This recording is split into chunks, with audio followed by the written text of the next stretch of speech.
꿈이 선명해진 건 12월에 들어서면서였습니다. 처음엔 이미지였어요. 주차장, 차바퀴, 남자의 손, 조각이었습니다. 연결이 없었어요. 그런데 12월이 되면서 조각들 사이에 소리가 끼어들기 시작했습니다. 발소리였어요. 콘크리트 바닥을 걷는 구두 소리였습니다. 한 사람이 아니었어요. 두 사람이었습니다. 한 사람은 빠르게 걸었어요. 한 사람은 느렸습니다. 느린 쪽이 멈췄어요. 그리고 그 목소리가 왔습니다. 남자 목소리였어요. 여전히 말은 들리지 않았습니다. 하지만 이번엔 톤이 들렸어요. 낮고 평평한 톤이었습니다. 감정이 없는 목소리였어요. 화가 난 목소리가 아니었습니다. 그게 더 이상했어요. 차라리 화가 나 있으면 덜 무서울 것 같았는데 그 목소리는 아무 감정이 없었어요. 결정이 끝난 사람의 목소리였습니다. 석훈은 그 목소리를 들을 때마다 몸이 굳었어요. 깨고 나면 새벽이었습니다. 방 안이 어두웠어요. 가로등 불빛이 창문 커튼 사이로 들어왔습니다. 주황빛이었어요. 석훈은 천장을 보면서 심장이 가라앉기를 기다렸습니다. 시간이 걸렸어요. 예전보다 오래 걸렸습니다. 꿈이 선명해질수록 깨고 나서 돌아오는 시간도 길어졌어요. 2주 연속이었습니다. 정연이 그걸 알아챈 건 수요일 오전이었어요. 석훈이 병원에 정기 검진을 하러 왔을 때였습니다. 신경과 면담이 있었어요. 그 전에 정연 외래 진료실에 먼저 들렀습니다. 늑골경과 확인 때문이었어요. 정연이 석훈의 오른쪽을 청진했습니다. 손가락으로 늑골 라인을 따라 짚었어요. 아직 완전히 붙지 않았지만 좋아지고 있었습니다. 잠은 어때요? 정연이 청진기를 내리면서 물었어요. 괜찮아요. 거짓말. 석훈이 정연을 봤습니다. 정연은 차트에 뭔가를 적고 있었어요. 보지도 않고 말한 거였습니다. 눈밑이 그래요. 잠이 좀 부족한 거예요. 꿈 때문이에요. 석훈이 대답하지 않았습니다. 그게 대답이었어요. 정연이 차트를 내려놓고 석훈을 봤습니다. 어떤 꿈이에요? 주차장이요. 남자 목소리가 들려요. 말은 안 들리는데 톤이 들려요.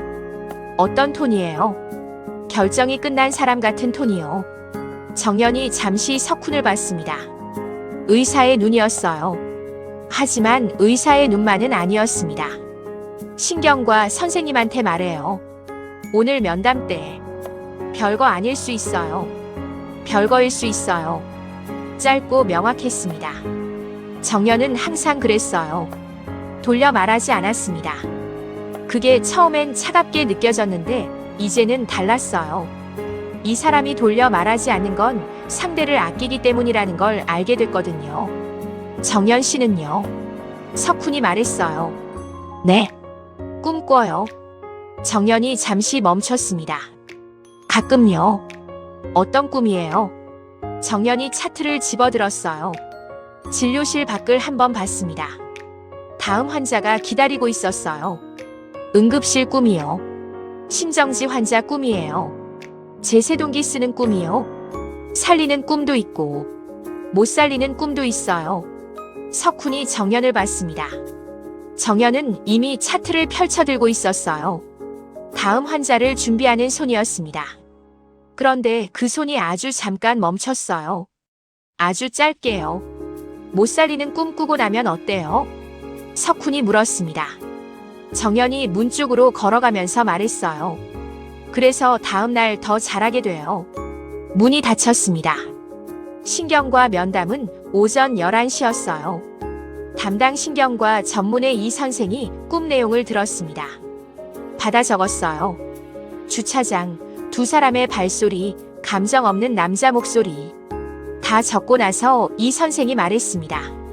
기억 파편이 꿈으로 나오는 거예요. 좋은 신호예요. 좋은 신호요? 뇌가 잠겨있던 기억을 꺼내려고 시도하는 거니까요. 억압된 기억일수록 꿈에서 먼저 와요. 감당할 수 있는 형태로 조금씩. 석훈이 그 말을 들었습니다. 언제 다 나와요? 장담은 못해요. 어떤 분들은 한꺼번에 오고 어떤 분들은 끝까지 안 오기도 해요. 저는요, 이 선생이 석훈을 봤습니다. 꿈이 선명해지고 있다는 건 가까워지고 있다는 거예요. 하지만 서두르면 안 돼요. 뇌가 준비되는 속도가 있어요. 석훈은 그 말을 들으면서 창밖을 봤습니다. 병원 창밖으로 성화시 12월이 보였어요. 가로수에 잎이 없었습니다. 앙상한 나무들이 바람에 흔들렸어요. 그 나무들이 이상하게 자신처럼 보였습니다. 기억이라는 잎을 다 잃어버린 나무요. 하지만 나무는 봄이 오면 다시 잎이 났어요. 자신도 그럴 수 있을까요? 면담이 끝나고 나오는 길에 복도에서 정연과 마주쳤습니다. 정연이 어딘가 바쁜 걸음으로 오다가 석훈을 보고 멈췄어요. 면담 어땠어요? 기억이 가까워지고 있대요. 정연이 고개를 끄덕였습니다. 두렵죠? 두렵고요. 석훈이 정연을 봤어요. 궁금하기도 해요. 뭐가요? 기억이 돌아왔을 때 지금 제가 여기 있는 게 이해가 될지요? 아니면 말이 안 되는 건지요? 정연이 석훈을 봤습니다. 복도 형광등이 환했어요. 두 사람 사이에 사람들이 지나갔습니다. 바쁜 병원 복도였어요. 이해가 안 되면 어쩌려고요? 정연이 물었습니다. 석훈이 잠깐 생각했어요. 그래도 여기 있을 것 같아요. 정연이 석훈을 봤습니다. 뭔가를 말하려다가 하지 않았어요. 입을 열었다가 닫았습니다. 그리고 고개를 한번 끄덕였어요. 작은 끄덕임이었습니다. 가요. 밖에 춥지 않아요? 괜찮아요. 점심은요? 고시원 근처에서 먹을 거예요. 혼자요? 혼자요. 정연이 잠깐 멈췄어요. 저 1시간 후에 점심인데. 말하고 나서 정연이 먼저 걸어갔습니다. 석훈은 그 뒷모습을 봤어요. 하얀 가운이 복도 끝으로 사라졌습니다. 석훈은 자리에 서 있었어요. 1시간 후에 점심이라고 했습니다. 같이 먹자는 말을 하지 않았어요. 하지만 그 말이 그 말이었습니다. 석훈은 그걸 알았어요. 이상하게 알았습니다. 기억이 없어도 이런 건 알 수 있었어요. 병원 로비 의자에 앉았습니다. 1시간을 기다렸어요. 밖에서 기다리지 않았어요. 12월 복도 의자에서 기다렸습니다. 사람들이 지나갔어요. 환자복 입은 노인, 아이를 아는 부모, 바쁘게 뛰는 인턴들. 석훈은 그 사람들을 봤습니다. 각자의 이유로 여기 있는 사람들이었어요. 자신도 이유가 있어서 여기 있었습니다. 아직 그 이유를 다 알지는 못했어요. 하지만 1시간 후에 정연이 나왔을 때 석훈은 일어났습니다. 자연스럽게요. 마치 오래된 일처럼요. 강서진이 성화시에 내려온 건 12월 둘째 주 금요일이었습니다. 예고가 없었어요. 서원그룹 비서실에서 연락이 온 것도 아니었습니다. 그냥 나타났어요.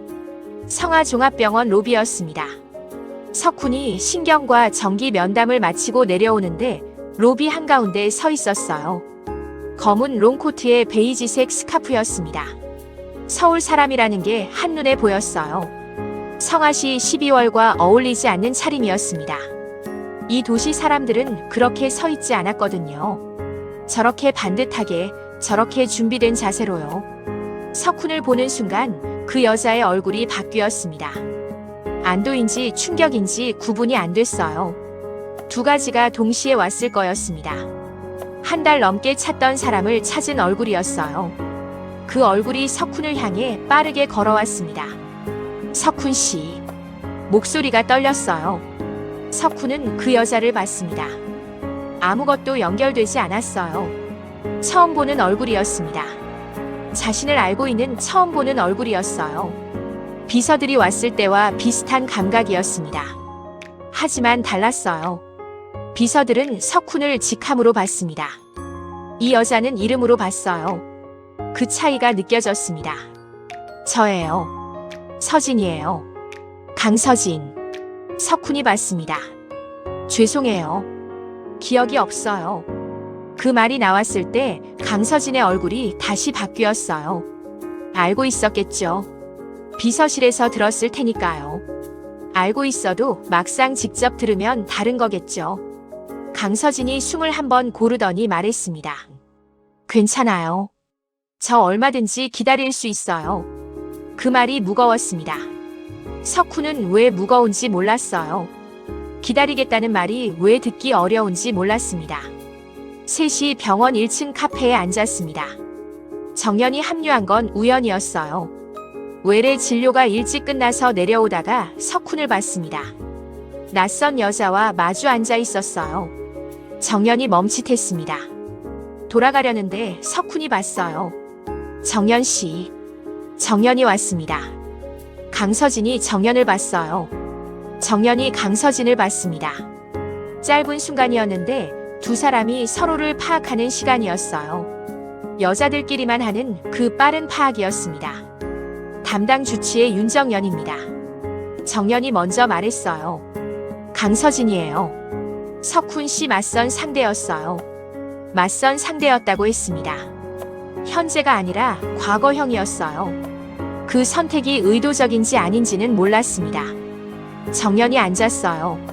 셋이 된 테이블이었습니다. 강서진이 석훈을 봤어요. 서울로 올라와야 해요, 석훈 씨. 거기 병원도 있고 아버님도 걱정하고 계시고. 아버님이요? 최태준 회장님이요. 석훈이 그 이름을 들었습니다. 명치가 왔어요. 늘 그랬어요. 그 이름을 들을 때마다요. 연락하셨어요? 회장님이요? 직접 저한테 연락하셨어요. 찾아달라고. 정연이 커피잔을 들었습니다. 마시지는 않았어요. 들고 있었습니다. 석훈을 보지 않았어요. 테이블 위 어딘가를 보고 있었습니다. 저는 여기 있을 거예요. 석훈이 말했습니다. 강서진이 잠깐 멈췄어요. 왜요? 모르겠어요. 그냥 여기 있어야 할 것 같아서요. 강서진이 석훈을 봤습니다. 이해하려고 하는 눈이었어요. 이해가 안 되는데 이해하려고 하는 눈이었습니다. 그 노력이 보였어요. 나쁜 사람이 아니었습니다. 석훈은 그걸 알 수 있었어요. 기억이 없어도 눈빛은 읽혔으니까요. 며칠 여기 있을게요. 강서진이 말했습니다. 억지로 데려가려는 게 아니에요. 그냥 가까이 있고 싶어요. 그 말이 솔직했어요. 석훈은 거절하지 않았습니다. 거절할 이유가 없었어요. 이 사람이 자신에게 어떤 사람이었는지 몰랐으니까요. 함부로 밀어낼 수 없었습니다. 카페를 나온 건 1시간 후였어요. 강서진이 먼저 일어났습니다. 묵을 곳을 잡아야 한다고 했어요. 시내 호텔로 갔습니다. 석훈과 정연이 카페에 남았어요. 두 사람이었습니다. 정연이 말하지 않았어요. 커피를 다 마셨는데도 컵을 내려놓지 않았습니다. 석훈이 정연을 봤어요. 할 말 있어요? 없어요. 있는 것 같은데. 정연이 컵을 내려놨습니다. 의사로서 하는 말이에요. 네. 저 여자가 오면 자극이 생겨요. 기억이랑 연결된 자극이요. 좋을 수도 있고 갑자기 올 수도 있어요. 그때 당황하지 말고요. 그게 다예요. 정연이 석훈을 봤습니다. 그게 다예요. 석훈이 정연을 봤어요. 정연의 눈이 평소와 달랐습니다. 평소에도 감정을 잘 드러내지 않는 사람인데 지금은 그 안에 뭔가를 더 넣어두고 있는 것 같았어요. 의사로서 하는 말이라고 했습니다. 그 말이 전부가 아니라는 걸 석훈은 알았어요. 물어보지 않았습니다. 물어볼 수 없었어요. 자신이 누구인지 완전히 모르는 사람이 상대에게 감정을 물어보는 건 아직 때가 아니었으니까요. 그걸 알 만큼은 됐습니다. 기억이 없어도요. 정연 씨. 네. 고마워요. 뭐가요? 여기 있어줘서요. 정연이 창밖을 봤어요. 성화시 12월 오후가 창문 너머에 있었습니다. 찬바람이 지나가는 게 창문이 흔들리는 걸로 보였어요. 저도 여기 있어야 해서 있는 거예요. 그 말이 어디까지의 의미인지 몰랐습니다. 병원이 여기 있어서인지 아니면 다른 이유인지요. 석훈은 그 말을 받아들고 더 파고들지 않았어요. 두 사람이 창밖을 봤습니다. 그날 밤이었어요. 강서진에게서 문자가 왔습니다. 비서실에서 석훈 번호를 알려줬던 거예요. 짧은 문자였습니다. 내일 시간 되면 같이 산책해요. 억지로는 아니에요. 석훈은 그 문자를 오래 봤어요. 억지로는 아니라는 말을 2번 했습니다. 카페에서도 문자에서도요. 그 말을 반복한다는 게 뭔가를 말해줬어요. 자신이 과거에 이 사람한테 어떤 사람이었는지를요. 억지로라는 말이 나올 만큼 밀어냈던 사람이었겠죠. 기억은 없어도 그 흔적은 보였습니다. 답장을 보냈어요. 네. 내일 오전 10시요. 보내고 나서 창밖을 봤습니다. 고시원 골목 가로등이 켜져 있었어요. 주황빛이었습니다. 오늘 밤도 꿈을 꿀 것 같았어요. 주차장이 올 것 같았습니다. 그 목소리가 올 것 같았어요. 두려웠습니다. 하지만 이상하게 오늘은 그 두려움이 조금 달랐어요. 피하고 싶다는 두려움이 아니었습니다. 빨리 알고 싶다는 두려움이었어요. 그 차이가 뭔지는 몰랐습니다. 하지만 달랐어요. 석훈은 침대에 누웠습니다. 눈을 감았어요. 어딘가에서 강서진이 호텔 창밖을 보고 있을 거였습니다. 어딘가에서 정연이 당직실에서 다음 환자를 기다리고 있을 거였어요. 어딘가에서 만수가 혼자 자판기 커피를 마시고 있을 거였습니다. 이 도시에 자신을 알고 있는 사람들이 있었어요. 기억이 있는 사람도 있고 기억 없는 자신을 아는 사람도 있었습니다. 두 종류의 사람들이 같은 도시에 있었어요. 그 사이에 석훈이 있었습니다. 꿈이 왔어요. 주차장이었습니다. 이번엔 달랐어요. 차가 보였어요. 자신의 차였습니다. 누군가 차 아래로 손을 뻗었어요. 그 손이 멈췄습니다. 목소리가 왔어요. 이번엔 한 단어가 들렸습니다. 들렸어요. 처음으로요. 석훈은 꿈속에서 그 단어를 들으면서 멈췄습니다. 심장이 뛰었어요. 무슨 단어인지는 깨고 나서 기억나지 않았습니다. 하지만 들었다는 건 알았어요. 분명히 들었습니다. 가까워지고 있었어요. 강서진과의 산책은 오전 10시에 시작됐습니다. 성화시 중앙공원이었어요. 복지관에서 멀지 않은 곳이었습니다. 12월 공원은 사람이 없었어요. 나무들이 다 벗겨져 있었습니다. 잎 없는 나무들이 줄지어 서 있는 길을 두 사람이 걸었어요. 강서진은 어제와 같은 롱코트였습니다. 스카프를 더 두껍게 감았어요. 서울에서 가져온 옷들이었습니다. 성화시 겨울에 맞게 준비한 옷이 아니었어요. 추워요? 석훈이 물었습니다. 괜찮아요. 서울보다 많이 춥진 않네요. 더 춥다고 하던데. 그래요? 강서진이 웃었어요. 어색하지 않은 웃음이었습니다. 이 사람은 원래 웃음이 자연스러운 사람이구나 싶었어요. 억지로 밝게 하는 게 아니라 원래 그런 결이었습니다. 두 사람이 벤치 옆을 지나쳤어요. 강서진이 말을 시작했습니다. 준비한 말처럼 느껴지지 않았어요. 걸으면서 자연스럽게 나오는 말이었습니다. 처음 만난 게 작년 봄이었어요. 부모님들끼리 먼저 아는 사이였고 저희는 강남에 있는 한정식 집에서 처음 봤어요. 석훈이 들었습니다. 석훈 씨가 늦게 왔어요. 20분이요. 연락도 없이요. 사과했어요. 했어요. 근데 사과보다 이유 설명이 먼저였어요. 회의가 길어졌다고요. 그게 사과인지 변명인지 저는 잘 모르겠더라고요. 석훈이 앞을 봤습니다. 그 장면이 떠오르지 않았어요. 당연했습니다. 하지만 그 행동이 어떤 사람이었는지는 보였어요. 회의가 더 중요했던 사람이요. 사람보다 일이 먼저였던 사람이요. 그 다음엔요. 3번 더 만났어요. 매번 석훈 씨가 주도했어요. 장소도 정하고 시간도 정하고 저한테 어디가 좋냐고 물어본 적이 없었어요. 그래서요. 강서진이 잠깐 멈췄다가 걸었습니다. 그래도 계속 만났어요. 저도 왜 그랬는지 모르겠어요. 지금 생각하면요. 벤치에 앉은 건 공원 안쪽 분수대 앞이었어요. 분수는 꺼져 있었습니다. 겨울이라 물이 없었어요. 빈 분수대였습니다. 두 사람이 그 앞 벤치에 나란히 앉았어요. 같은 방향을 봤습니다. 빈 분수대를요.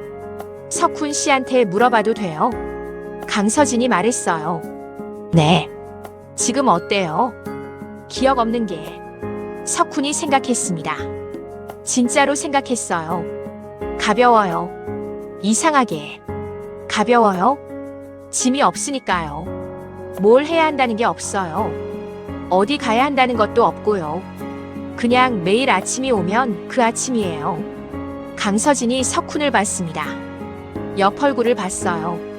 부러워요, 솔직히. 네. 저는 매일 뭘 해야 한다는 게 너무 많거든요. 집안일, 회사일, 맞선일. 그런데 석훈 씨는 지금 그게 다 없잖아요. 기억이 없어서요. 그게 꼭 나쁜 건지 모르겠어요. 석훈이 강서진을 봤습니다. 이 사람이 왜 그 말을 하는지 알 것 같았어요. 부러운 게 아니었습니다. 자신도 짐을 내려놓고 싶다는 말이었어요. 그 말을 직접 하지 못하는 사람의 우애였습니다. 서진 씨는요? 석훈이 물었어요. 하고 싶은 게 뭐예요? 진짜로요. 강서진이 빈 분수대를 봤습니다. 오래 봤어요. 몰라요. 짧았습니다. 물어본 적이 없어서요. 저한테. 그 말이 나왔을 때 공원이 조용했어요. 바람이 한번 지나갔습니다. 잎 없는 나무들이 흔들렸어요. 강서진이 스카프를 여몄습니다. 추워서가 아닌 것 같았어요. 석훈은 아무 말도 하지 않았습니다. 위로를 몰랐어요. 기억이 없어서가 아니라 위로가 필요한 말이 아니었으니까요. 그냥 들으면 됐습니다. 그걸 알았어요. 공원을 나온 건 1시간 후였습니다. 강서진이 복지관 쪽으로 걸어가는 석훈을 봤어요. 어디 가요? 시니어 클럽이요. 오늘 토요일이라. 봉사활동이요? 네. 강서진이 잠깐 멈췄습니다. 같이 가도 돼요? 석훈이 강서진을 봤어요. 거절할 이유가 없었습니다. 고개를 끄덕였어요. 복지관에 들어섰을 때 된장국 냄새가 먼저 왔습니다. 강서진이 그 냄새에 잠깐 멈췄어요. 석훈은 그걸 봤습니다. 이 냄새가 강서진한테는 낯선 냄새겠죠. 석훈한테는 이미 집 냄새 같은 건데요. 만수가 구석 테이블에 있었습니다. 석훈이 그쪽으로 가자 만수가 봤어요. 강서진을 위아래로 훑었습니다. 누구야? 서울에서 내려온 분이에요. 알아. 서울 사람인 거. 그래서 누구냐고. 강서진이 만수에게 허리를 숙였어요. 강서진이라고 해요. 어르신. 만수가 강서진을 봤습니다. 한참 봤어요. 그리고 석훈을 봤습니다. 다시 강서진을 봤어요. 뭔가를 파악하는 눈이었습니다. 만수는 눈치가 빠른 사람이었어요. 오래 살아온 사람의 눈치였습니다. 앉아. 만수가 말했어요. 강서진이 앉았습니다. 만수가 석훈을 봤어요. 눈으로 말했습니다. 설명하라는 눈이었어요. 석훈이 앉으면서 작게 말했습니다. 나중에요. 만수가 코웃음을 쳤어요. 그리고 강서진을 봤습니다. 밥은 먹었어? 아직이요. 왜 밥도 안 먹고 다녀? 서울 사람들은 다 그래. 강서진이 웃었어요. 당황하지 않았습니다. 만수의 방식에 금방 적응하는 것 같았어요. 눈치가 있는 사람이었습니다. 배식이 시작됐어요. 석훈이 국을 떴습니다. 강서진이 옆에 섰어요. 뭘 하면 되냐고 물었습니다. 팀장 최 씨가 반찬을 알려줬어요. 강서진이 했습니다. 처음이었는데 손이 빨랐어요. 배우는 게 빠른 사람이었습니다.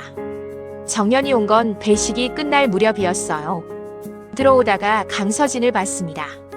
앞치마를 두르고 배식하는 강서진을요. 잠깐 멈췄어요. 석훈이 봤습니다. 정연이 괜찮다는 듯 고개를 끄덕였어요. 하지만 평소보다 조금 늦게 걸어 들어왔습니다. 점심 배식이 끝나고 셋이 테이블에 앉았어요. 석훈, 정연, 강서진이었습니다. 만수가 그 테이블을 봤어요. 한번 봤다가 창밖을 봤습니다. 입을 열었어요. 복잡하네. 혼자 하는 말이었습니다. 하지만 다 들렸어요. 셋 다 들었습니다. 아무도 반박하지 않았어요. 반박할 수 없었으니까요. 만수 말이 맞았습니다. 복잡했어요. 테이블이 사람들이 이 상황이 전부 복잡했습니다. 창밖에서 12월 바람이 지나갔어요. 복지관 현수막이 흔들렸습니다. 손으로 쓴 글씨가 바람에 펄럭였어요. 사람 사는 냄새가 났습니다. 된장국 냄새가 났어요. 그 냄새만큼은 복잡하지 않았습니다. 석훈은 그 냄새를 맡았어요. 지금 이 복잡함도 괜찮았습니다. 복잡한 게 살아있다는 거였어요. 아무것도 없던 중환자실 천장보다는 이 복잡함이 나았습니다. 훨씬요. 강서진이 서울로 올라간 건 사흘 후였습니다. 떠나는 날 아침에 고시원 앞에서 짧게 봤어요. 강서진이 캐리어를 끌고 나왔습니다. 12월 아침이었어요. 입김이 나왔습니다. 강서진이 석훈을 봤어요. 할 말이 있는 얼굴이었습니다. 여러 번 말을 고르는 것 같았어요. 결국 나온 말은 짧았습니다. 연락할게요. 네. 억지로 오라고는 안 할게요. 세 번째였습니다. 억지로라는 말이요. 석훈은 그 말이 나올 때마다 이 사람의 어딘가가 보이는 것 같았어요. 늘 밀려났던 사람이겠죠. 기억 속에 최석훈한테서요. 그래서 억지로라는 말을 방어막처럼 먼저 꺼내는 거겠죠. 상처받기 전에 미리 선을 긋는 거겠죠. 서진 씨. 강서진이 봤어요. 올라가서 하고 싶은 거 하나만 해봐요. 진짜로 하고 싶은 거요. 강서진이 잠깐 석훈을 봤습니다. 뭔가 말하려다 웃었어요. 작은 웃음이었습니다. 그게 뭔지 모르는 게 문제예요. 캐리어가 골목을 굴러나갔어요. 석훈은 그 뒷모습을 봤습니다. 검은 롱코트가 골목 모퉁이에서 사라졌어요. 성아 씨와 어울리지 않던 차림이었는데 사라지고 나니 골목이 조금 달라진 것 같았습니다. 있다가 없어지면 그 자리가 느껴지는 거겠죠. 그날 오후였어요. 석훈은 고시원 방에 앉아 있었습니다. 창밖으로 골목이 보였어요. 강서진이 사라진 골목이었습니다. 빈 골목이었어요. 뭔가 생각이 많아지는 날이었습니다. 강서진이 말한 것들이 머릿속에서 돌았어요. 맞선 자리에 20분 늦었다는 것. 장소를 항상 자신이 정했다는 것. 어디가 좋냐고 물어본 적이 없었다는 것. 기억은 없었습니다. 하지만 그 사람이 어떤 사람이었는지는 보였어요. 타인의 이야기를 들으면 자신이 보이는 방식으로요. 좋은 사람이 아니었어요. 적어도 그 사람들한테는요. 냉정했을 거였습니다. 완벽했을 거였어요. 자기 기준이 높았을 거였습니다. 그 기준에 맞지 않으면 관심이 없었을 거예요. 그게 회사에서는 능력이 됐겠죠.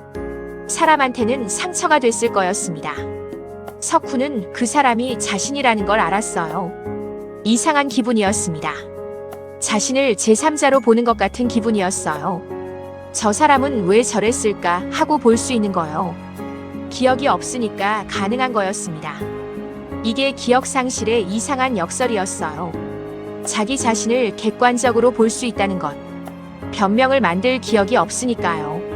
창밖 골목에 바람이 지나갔습니다. 꿈은 그날 밤에 왔어요. 전과 달랐습니다. 주차장이었어요. 이번엔 장면이 연결됐습니다. 자신이 차에서 내리는 장면이었어요. 지하 주차장이었습니다. 어두웠어요. 형광등이 깜빡이는 주차장이었습니다. 차 문을 닫고 트렁크에서 서류 가방을 꺼냈어요. 꿈인데 그 서류 가방 무게가 느껴졌습니다. 그때 발소리가 왔어요. 구두 소리였습니다. 빠른 발소리였어요. 석훈이 돌아봤습니다. 어두워서 얼굴이 안 보였어요. 남자였습니다. 키가 컸어요. 석훈보다 컸습니다. 그 남자가 차 쪽으로 갔어요. 석훈의 차였습니다. 석훈이 막 내린 차요. 그 남자가 차 앞쪽으로 돌아갔어요. 쪼그려 앉는 것 같았습니다. 뭔가를 하는 것 같았어요.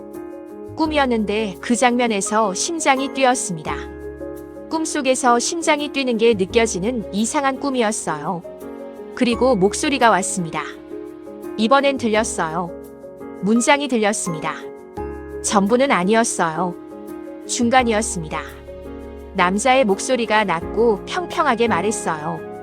형이 있어야 할 자리가 어딘지 알지. 거기까지였습니다. 석훈은 그 자리에서 굳었어요. 꿈속에서요. 그 남자의 얼굴이 보이지 않았습니다. 하지만 목소리가 들렸어요. 그 목소리가 낯설지 않았습니다. 낯선데 낯설지 않은 목소리였어요. 형이라고 했습니다. 형이 있어야 할 자리가 어딘지 알지? 라고 했어요. 눈을 뜬 건 새벽 3시였습니다. 몸이 땀으로 젖어 있었어요. 심장이 빠르게 뛰었습니다. 방 안이 어두웠어요. 창문 너머 가로등 빛이 들어왔습니다. 석훈은 일어나 앉았어요. 무릎 위에 손을 올렸습니다. 손이 떨렸어요. 형이라고 했습니다. 그 목소리가 형이라고 했어요. 그 말이 꿈에서 깼는데도 귀에 남았습니다. 지워지지 않았어요. 낮고 평평한 목소리. 감정이 없는 목소리. 결정이 끝난 사람의 목소리. 형이 있어야 할 자리. 석훈은 그 말이 무슨 뜻인지 알 것 같았습니다. 기억이 없어도 알 것 같았어요. 그 말이 친절한 말이 아니라는 건 목소리의 온도가 말해줬습니다. 형이 있어야 할 자리가 지금 있는 자리가 아니라는 말이었을 거예요. 아니면 더 나쁜 말이었을 거였습니다. 석훈은 창밖을 봤어요. 골목 가로등이 주황빛으로 켜져 있었습니다. 새벽 3시의 성화시였어요. 아무도 없는 골목이었습니다. 조용했어요. 이 조용함이 지금 이 순간 이상하게 단단하게 느껴졌습니다. 흔들리지 않는 것처럼요. 핸드폰을 들었어요. 정연한테 문자를 보내려다 멈췄습니다. 새벽 3시였어요. 당직일 수도 있었습니다. 깨어있을 수도 있었어요. 하지만 이 시간에 이 내용으로 문자를 보내는 건 아닌 것 같았습니다. 아직 확실하지 않았어요. 꿈이었습니다. 꿈에서 들은 거였어요. 핸드폰을 내려놨습니다. 대신 창밖을 봤어요. 오래 봤습니다. 형이라는 말이 귓속에 있었어요. 그 목소리의 온도가 손끝에 있었습니다. 차가웠어요. 12월 성화시 새벽보다 더 차가운 온도였습니다. 석훈은 자신의 손등을 봤어요. 아물어버린 상처가 있었습니다. 핸들을 잡았던 손이었어요. 그 밤에 브레이크가 사라졌던 거요. 브레이크가 그냥 사라진 게 아닐 수 있다는 걸 지금은 알 것 같았습니다. 두려웠어요. 하지만 이제는 알아야 했습니다. 이 도시에 있는 동안, 이 조용한 성화시에 있는 동안 준비가 돼야 했어요. 기억이 전부 돌아왔을 때 무너지지 않으려면요. 만수가 여기 있었습니다. 정연이 여기 있었어요. 이 골목 가로등이 여기 있었습니다. 버틸 수 있는 것들이 여기 있었어요. 그걸로 됐습니다. 창밖 가로등이 새벽 내내 꺼지지 않았어요. 주황빛이 골목을 지켰습니다. 석훈은 그 빛을 보면서 날이 밝을 때까지 앉아 있었어요. 잠들지 않았습니다. 잠들고 싶지 않았어요. 꿈보다 이 빛이 나았습니다.